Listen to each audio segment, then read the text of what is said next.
Hey everybody, welcome to Review with Me, your review guide of shows, movies, and everything in between. Be sure to click the like button, hit that notification bell, and subscribe to the channel. Now, let's get on with this review. Hey everybody, hey, welcome back, welcome back, welcome back. Let's get into it. We are reviewing Ready to Love Season 10, Episode 6. And as you could see here, I have the spotlight image for this episode where we see Cisco painting the word Cisco, his name, on Shanice's titty. Hello? There we go for a first date, huh? There we go for a first. Now, look, some people are up in arms about this first date, about this being a date at all. I like it. I like it. Yes, we should get naked. Yes, we should paint each other. What? Are we not grown? Let's do it.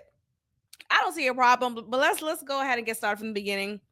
So we jump off from where we left off, where Sahara, she was told that she was saved and she's not eliminated, yet she still has an attitude. Cam is the one who is telling her this information, and she's catching an attitude with him just because, I guess, you got to kill the messenger here. So we see Cam getting a little bit upset, like, dang, don't do that with me. I'm the one who's been having your back. I'm the one who's been holding you down. And granted, he is the one doing that. So I understand his sentiments. In this moment, though, I think he should have just let it go. Like, he should have been like, all right, like, instead of trying to, damn, what's wrong? Come on, really? You gonna act like that? Like, instead of doing that, just let her sit in her whatever feeling it is. And if she wants to stay mad over a message that he has to delay or relay or filet mignon, like what? If she wants to get mad at him, that's her personal problem. But I'm sure at this point, I'm sure it's been a year later since this episode, since they recorded it, she will see from the playback that he, in fact, was the only one supporting her. Tommy decides to tell the ladies that instead of going out on a date with your instant, your first connection, your first person, try getting to know your secondary connection and see where that takes you, which I feel like is a great advice. Sometimes we dismiss our second choice because we're so overwhelmed by our first. So Deanna decides to take Hussein out on a date. They go horseback riding. And immediately I feel like Deanna is still trying to flex on him. I think she's the type of woman who I think she gets off on being stronger than a man, on winning, on just being a man, low key. I think Deanna gets off at being more masculine than men. And I don't know if that's a testament to the times that we're in, but I feel like it is still unbecoming of a lady. I do. I forget how old Deanna is, but nonetheless, like, that's inappropriate. Like, relax, girl, relax. We get it. You know how to horseback ride. But she's like kind of clowning him, at least in the confessional. I don't remember she said anything to him in the beginning, well, during the date. But nonetheless, she's in this high horse, literally. That was not written down. I didn't write high horse here. Look at my notes. That was good, Maxine. Yes, pat myself on the back. So Hussein is not doing well in this horseback riding. And I noticed there are some men, particularly black men, who either don't like riding horses. They feel, I don't know, is it inferior, the word here? Like, I do feel like they do feel inferior. So that is the appropriate word. I perceive it as that being it. Or I think it could be they just don't know how, like, they don't have the history or the experience of riding a horse. So they feel, don't know. Maybe they feel emasculated too, because a man riding something else. Yeah, I think it's that. I solved it, y'all. But I noticed that to be a black man thing. So they start sitting down, or they sit down. They're eating food. First of all, I want to know, where is this horseback riding spot, and what type of food do they serve? I was just interested in that. But anyway, they're sitting down, they're eating. Deanna talks and asks him a question. She's like, "So tell me what's going on with your life. What's going on with you right now? Basically, like, tell me how your life is right now." And I guess her asking that question is inquiring about, where would I fit in? Where would my place be? Which is actually ironic, because later on we learned that Deanna loves to work, so much so that she prioritizes her job more than her relationship, more than anything else. Her work comes first. And remember, Deanna is a firefighter. As we know, men dominate that field. So whenever she comes into a room and she announces that, it's like she's owning the place. She's immediately catching attention. I think, again, that's another example of her feeling a sense of high from that. Like, yeah, I'm a woman and I'm a firefighter. What? Ooh, I'm more masculine than you. Ooh, like, that's the impression I get from Deanna. So as she's telling Hussein this, Hussein confidently, but in a very quiet confidence, which I appreciate, because there's been examples in previous seasons of men who disagreed with women but did it disrespectfully, or who just had difference of opinions but didn't express it in a way that was mature. And what I liked about this conversation, both of them were mature, but I felt like, but anyway, let me tell you what happened. So Hussein didn't like that. Hussein didn't like that Deanna prioritizes work over relationships, over anything else. He feels like a job should stay in this place as it being a job. A job should be a job, and your relationship, you should show up in your relationship as whatever role you should show up in. And I totally agree. I feel like you can't be on a show called Ready to Love and you talking about my work comes first. What?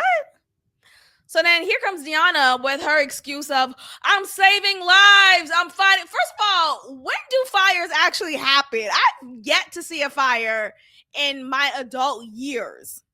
When I was younger, on my block back home in Boston, on Ellington Street, if you know, you know, there was a fire right across from me, and it was a big deal. The house burned down a little bit. I don't think it was a complete burn down, but nonetheless, I saw that happen, and I have yet to see a fire since. And I've since moved from Boston. I moved to two different areas. One other area for school. But the point is, what are the stats? What are the stats, Deanna? How often are you fighting fires? So I completely agree with Hussein's take on the fact that, yeah, I understand your work is important, but like, keep it at work and know how to show up in your relationships, bitch. That's what he should have said. Look at my hair falling down. But I totally agree. I totally agree with him. She didn't like that though. Deanna didn't like that. And here comes Deanna being super masculine. She doesn't fare well when a man or even anyone, because later on in this episode we see her kind of getting it into with Sahara. But let me continue with this scene. So she's talking about like you can see in her face, she was like, oh my gosh, someone's disagreeing with me. Someone has the nerve to disagree with me and have a different take than I. But Hussein explained himself so confidently, so effectively, in my opinion. I felt like there could have been room to understand what he was saying. I felt like Deanna could have said, I hear what you're saying, but it's hard for me to do so, but I think it's something that I could work out. For so long, I've been super goal oriented when it comes to my professional life. And it's been difficult for me to switch it up. Look at me knowing the words off top. I didn't write that. I did not write that down. But seriously, I think that's what her response should have been. Instead, she's like, "Oh, I didn't like the way he was talking. I didn't like the way he was communicating here." Like, what? He disagreed with you on something that he should have disagreed with you with? He gave the example saying, "What if your man was the president or the VP?" I think he said either VP or the president. He should still make time for you. And I love that. I love that because you don't hear a lot of that from men.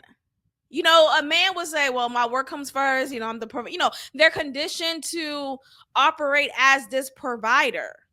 So you don't hear a man, especially a black man, talk about you should still make time for your loved ones, especially your romantic relationship." Deanna didn't like that. So we cut to Tay and Naeem. Tay decides to invite Naeem to her home. This is their first date, and she is inviting him to her home. Can I say that again? This is the first date, and she invited Naeem to her home.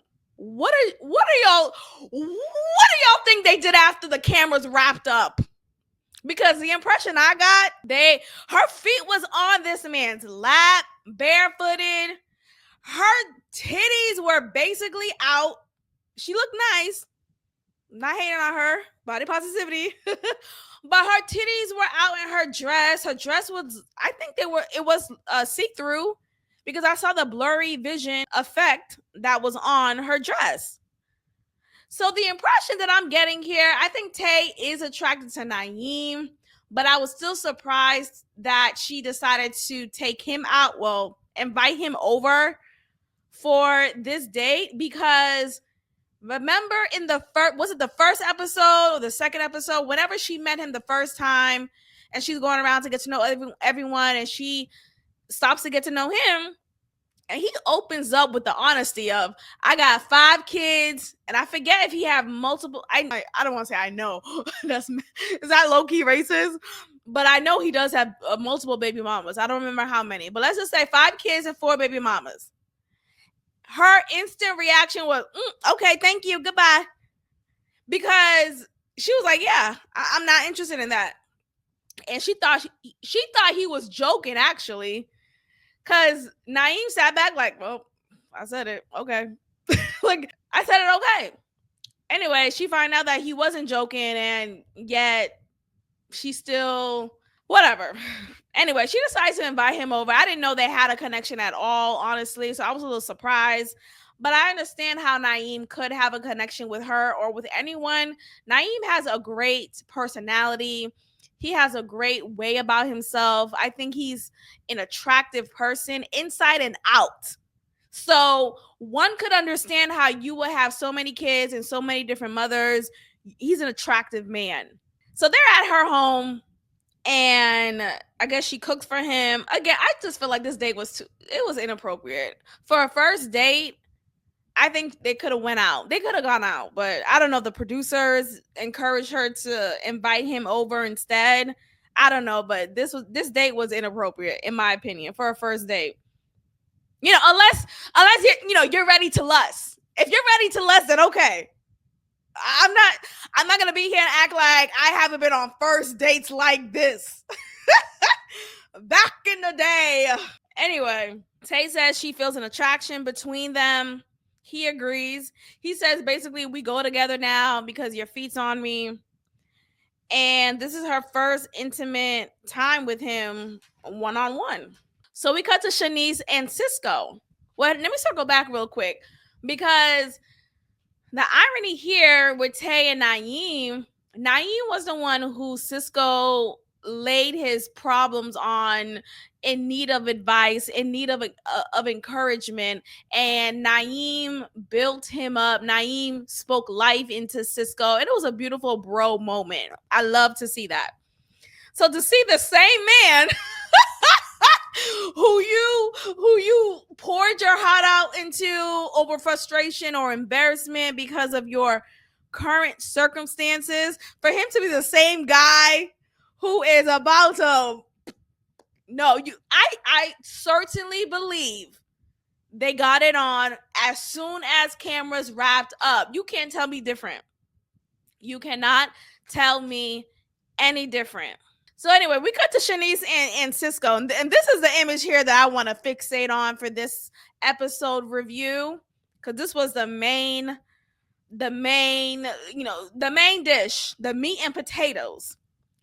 So Shanice invites Cisco on this date.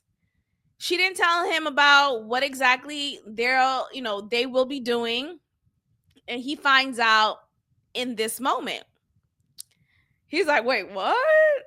Like any man, his dick is already hard. Like any man, he's up for it. Let's cut it out. Cut it out. He's like, what? Cisco, you've been taking off your shirt since day one. This is nothing. But what surprised so many of us as viewers was Shanice was naked, butt naked, like pussy out, titties out, ass, like everything naked under the robe. And I loved it. I loved it.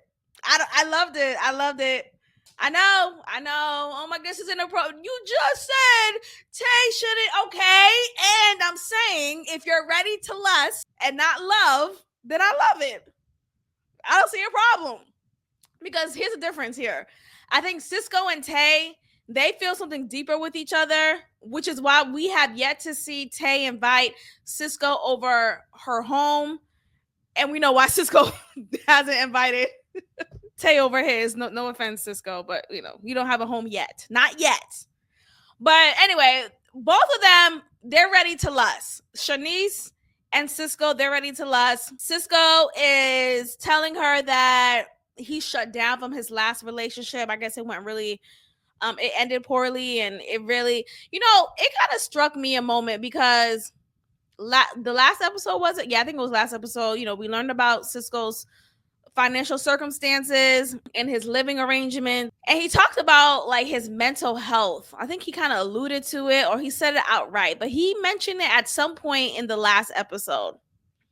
So for him to now say in this episode that he shut down from his last relationship, I'm concerned.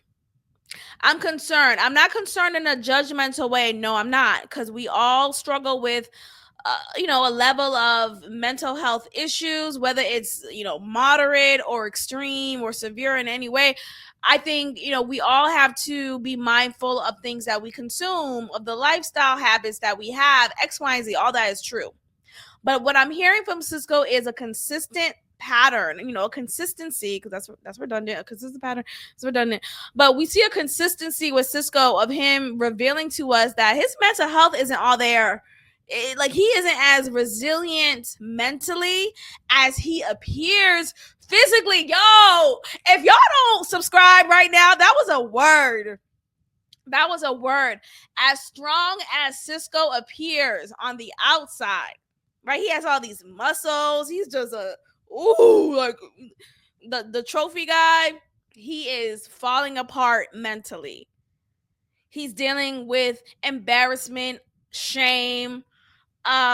His emotions are, I believe, they're probably dysregulated as well. So he has a lot to work on personally before I feel he can show up his best self in a relationship. But I still don't want to shoot him down. I don't want to shoot him down. I know a lot of people are reviewing and saying they don't feel like Cisco should be on the show. We don't want no brokey on the show. No broke. I don't like that. I don't like it because we're all broke. We're all broke. People are living in homes but broke inside of them. Oh, but it's okay because, well, he still got a home though. But your account is negative. It's in the negative. So can we cut it out? Can we cut it out? Now, yes, of course, it's not ideal to date someone who is in a transitional home, who's living on the streets, who's even living in a car, right? But nowadays, we see living in a car living in a van life, we see that to be a trend. All in all, the point is, I don't think Cisco should be banished from the dating scene. We all are work in progress. I always get the confused. Is it work in progress or working? I think it's work in progress. But we are all work in progress. And I think Cisco deserves to be loved. Do I want Cisco? No, but I really do mean what I say. I do. But in this case here, this day, both of them are ready to lust, and I'm not making a big fuss about it. Have your fun. It is ready to lust for them. Shanice tells us that she's a nudist. She wears no clothes when she's at home, and I understand. I say this all the time. I wish Adam and Eve didn't do what they did, right? I wish walking around naked isn't a big deal. You know, I wish it wasn't something where you could get arrested or, you know, indecent exposure. I wish we didn't sexualize our bodies so much so that we can walk around we can't walk around naked and not be a big deal. I am very much a nudist, especially at home, and I don't see a problem with it. Hussein and Rose, they go on a date. Hussein shares with Rose that he grew up in a foster home or group home, as he says. I think that's the same thing as foster home, from 13 to college. So he was taken out of his family's home to be in a group home. And that tells me enough that there was a lot of going on in his home. I hope that his house or his family, I hope they're doing better, but that's hard, right? You know, to have your kids taken away from you because your parenting is so detrimental, is so dangerous, is so abusive. Ugh. Come to find out, Rose went through the same thing. What? Rose went through the same thing, and I think she wasn't in a group home for the same amount of time as he was, but nonetheless, she was taken away from her parents' home as well. And she alluded to her parents. She was like, until they got their stuff together, which gives me the impression that her parents were addicts. And that's very disturbing. Now, everyone deserves to be loved. Don't get me wrong. I stand on that. All right. Men who have multiple babies and multiple baby mamas, they deserve to be loved. Women who have multiple kids, anyway, because a lot of people like to say things, well, you shouldn't be dating, or who wants to date him? It's like, no, let people move on. But if you have a drug addicted parent, I don't know. I don't know.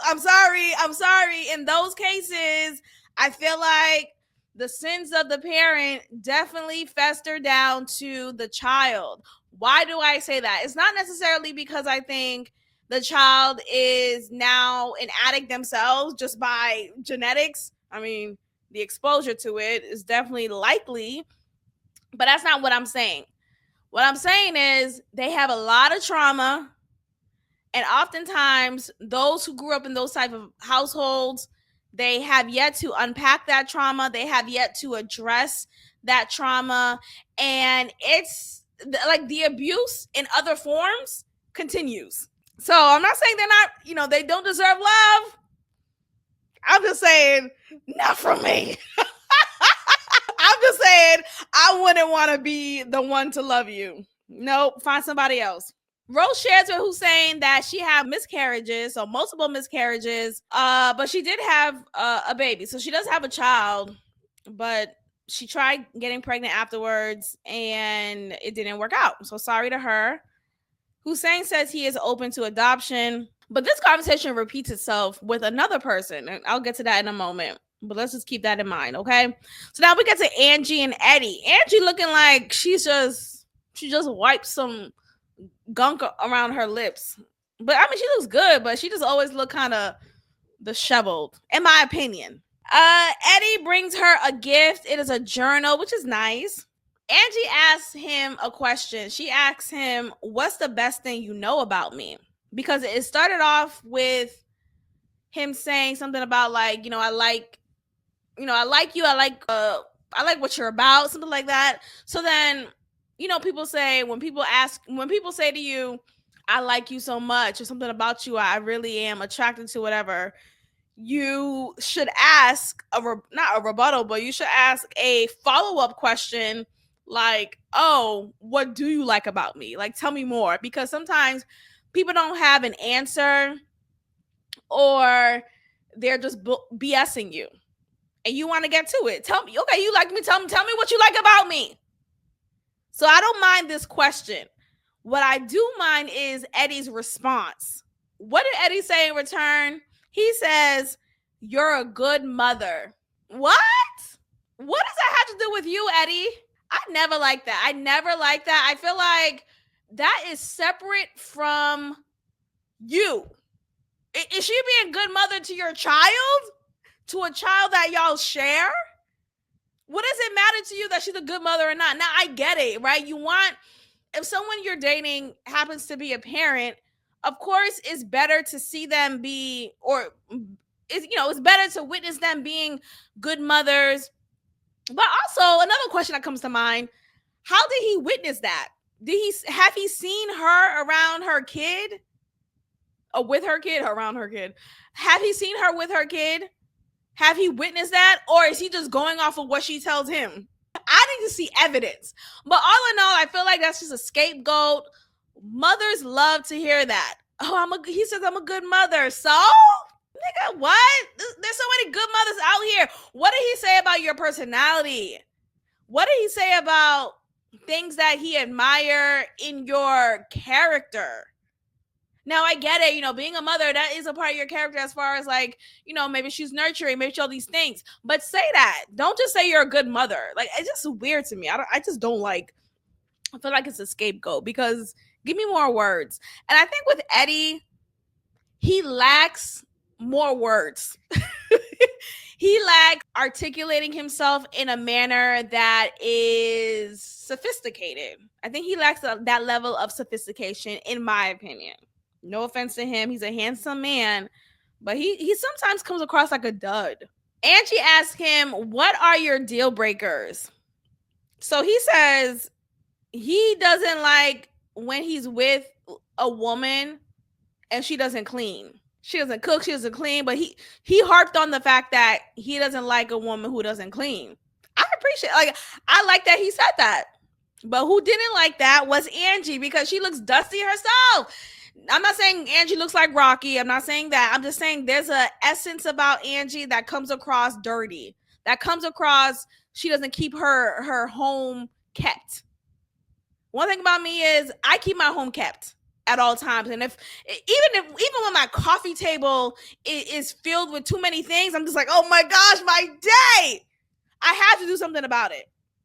But yeah, everything else is like spotless, right? So the point is, some people in their DNA, they make it a point to clean and keep things clean. Angie does not come across as such. Angie seems like her bathroom is filled with so much hair on the floor, dishes still in the sink. Like, girl, okay.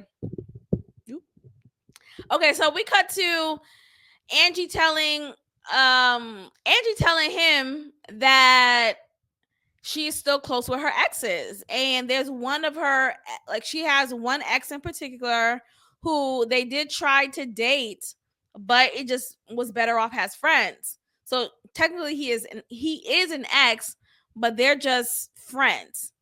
And she's one of her good friends. She doesn't see a problem with that. She sees it as she likes to, like, still be in said person's life. Which once I got older, I realized that is a mature way to go about it. Sometimes we get so caught up in, okay, we're not together, you're done, you're dead to me, you're blocked.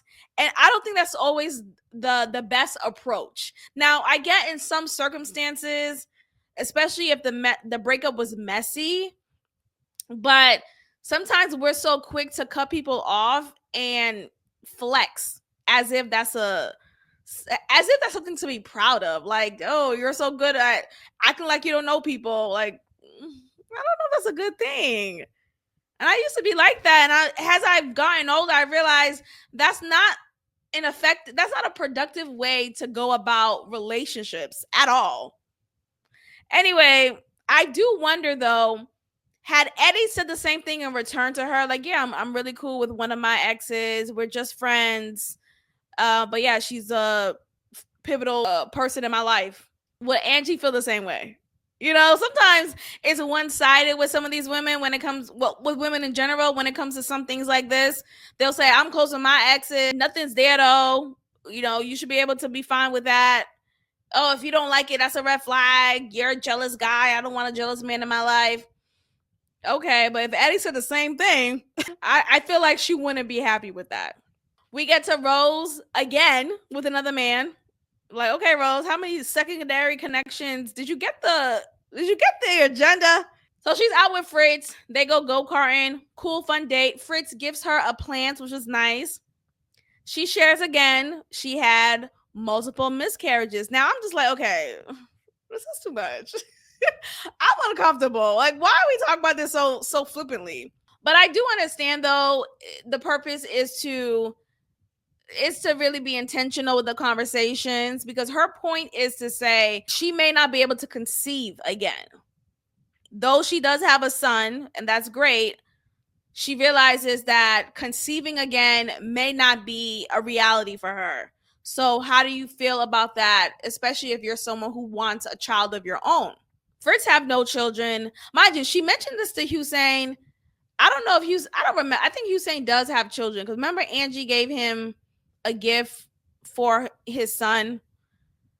And anyway, I say that to say Rose said something about like, oh, don't you want children of your own? And considering that I may not be able to carry, yada yada yada.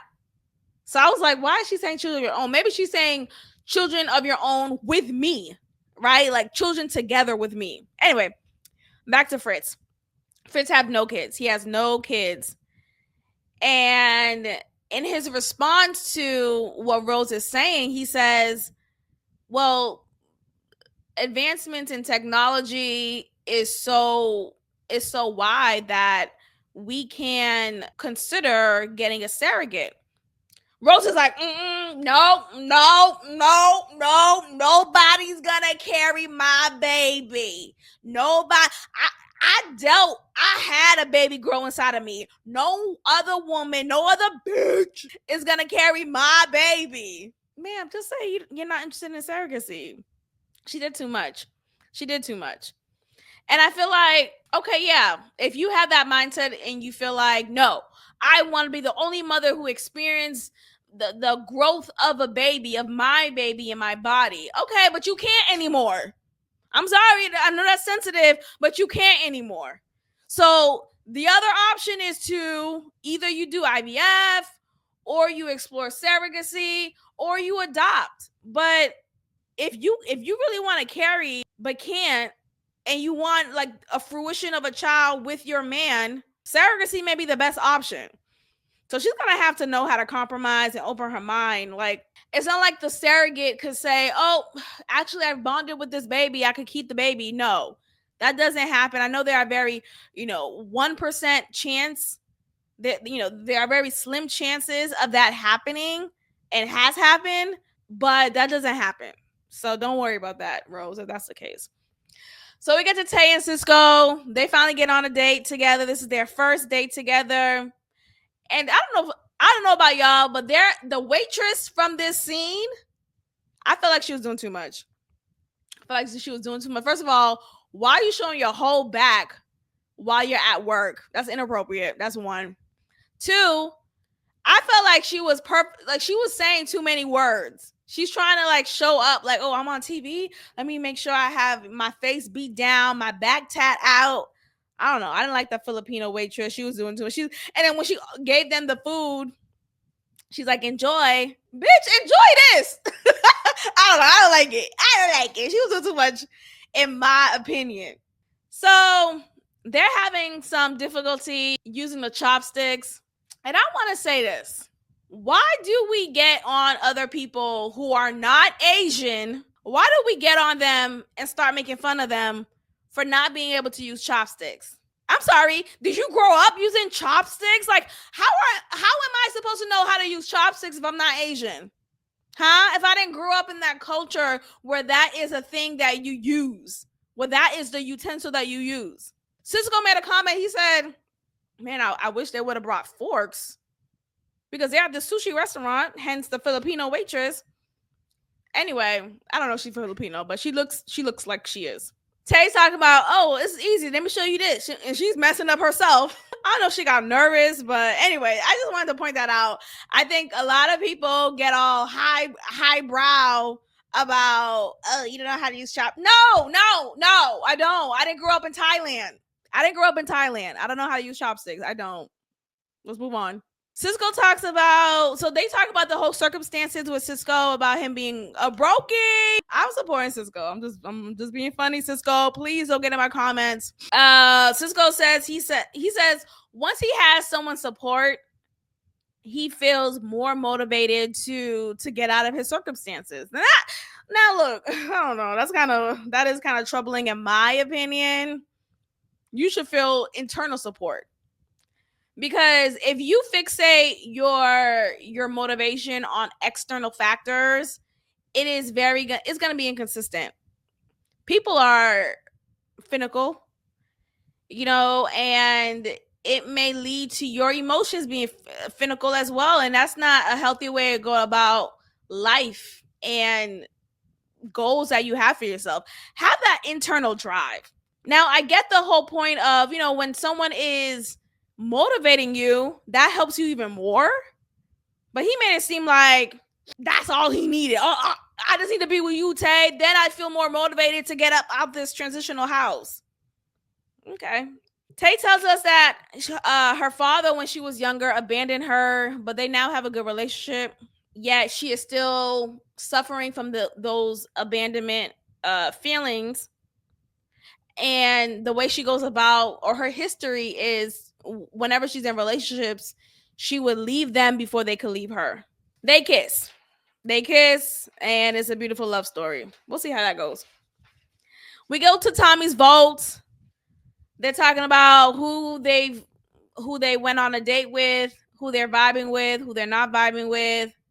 I'm gonna jump around real quick. Let's see. Tay said, "Looked it." That's what I wrote down because I thought it was important. Tay, no, you are too established professionally to have used the word "looked it." I don't know. Again, I think sometimes when you're nervous, sometimes like your intellect kind of goes away. There's a science to it. I believe there is a science to it. But suddenly, you're sweating, you're clumsy, and that's the same when you're nervous mentally too. Like mentally, somehow your knowledge and your use of proper words are flipping around, and you're not using the right language. So I'm not gonna hold it against her. I think she's just nervous. So she said "looked it," and I thought that was weird. Shanice tells them, because we saw it already, that she was naked. Yes, butt ass, and she's a nudist. I don't know why y'all have a problem with it. I was naked in front of y'all, and I'm trying to understand at what point was she's naked. Oh, maybe at the pool party. I don't know. No, she said she was naked in front of them, and they said the response, well, it's just the girls though. We didn't think you'll do it, basically on a date. You can see in Tay's face that she is not happy with that, which I know is like natural and it's human emotion and all of this. But it bothers me every time when you have contestants on a dating show get mad at their love interests having connection with other people. Isn't that what you signed up for? Deanna, I wrote down, she poorly represented Hussein. She said that Hussein says her job, Hussein compared her job to, her being a firefighter to someone who works in the office. That's not what he said. See, there she go again. I don't like Deanna. I don't. I think Deanna, she has a hard time sit down and receive information. You're not always right. We get it. You're a firefighter. Oh my gosh, that's amazing. Got it. Sit down still. Sit down. Tommy's like, that's totally, he's always going to affirm these girls. Eddie appears as a drinker. According to them, they feel like he drinks too much. I feel like that he's getting an edit, and I don't like that. What I do think he does too much, and you can see it on his lips. I'm not going to say too much. Because y'all gardeners, let me say that, y'all gardeners out here will come and fight me. Child, you won't say anything about gardeners. Well, it looks like your eyes are too. You're being judgmental. No, you're smoking too much. What are we talking about? And I can see it in your face. I'm just making that. I'm just reviewing. I feel like Deanna was trying to go at Sahara when, I don't know, what was the topic that came up? Eddie, the topic of Eddie came up. Yes. Eddie came up because the whole drinker thing. Angie said that, but Sahara added on to it. Deanna, you can see Deanna was feeling some type of way about it. So she says, for you. For you. Yes, bitch, for me. That's the whole point. We're all going around talking about who we think isn't ready to love. So, yes, for me. And I feel like Sahara kind of kowtow. She kind of kowtow here. And for her to be this whole kind of ghetto princess, it was strange how she kind of fell back. But, Deanna is big as hell. Like, she's a stallion. I might fall back too. Oh, you got it. Yeah, for me. You're right, for me. For me. Shanice adds on to it. She says that she feels Sahara is being manipulative when it comes to Fritz. The whole poly topic comes up again. Deanna says in the confessional that she thinks Sahara is here for game. So, okay. Fritz is here for game, so is Sahara. Both of them could go. Let's make it easy. So we get to the Elima dates, and it's Fritz with Sahara and Rose with Eddie. This ends off with no decision being made yet. It's a to be continued. So we'll end it there. They point out the same things that were already said earlier from Tommy's vault. Rose addresses Eddie about his lack of seriousness, his appearance of being an F-boy. Eddie says he gets that impression a lot, and that's not fair, and that he's more than what he appeared, and that he is serious while ordering Rosado. Fritz and Sahara, the whole topic of poly comes up slightly. Fritz is annoyed because it's been 3 weeks. Let it go, y'all. Sahara confronts him about talking crap, and she says, had you not talking crap about me before, you probably wouldn't even be here. And I feel like she was like doing this like a flex, like, you thought you was gonna get me out. I might be getting you out. How does it feel? And she also tells him about the whole copy and paste approach that he has, making it appear as if he is disingenuous.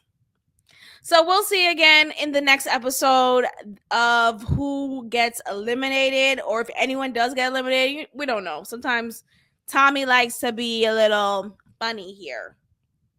And that is all. Let me know what y'all think. Share your review of this episode in the comments below, as you see in the ticker there.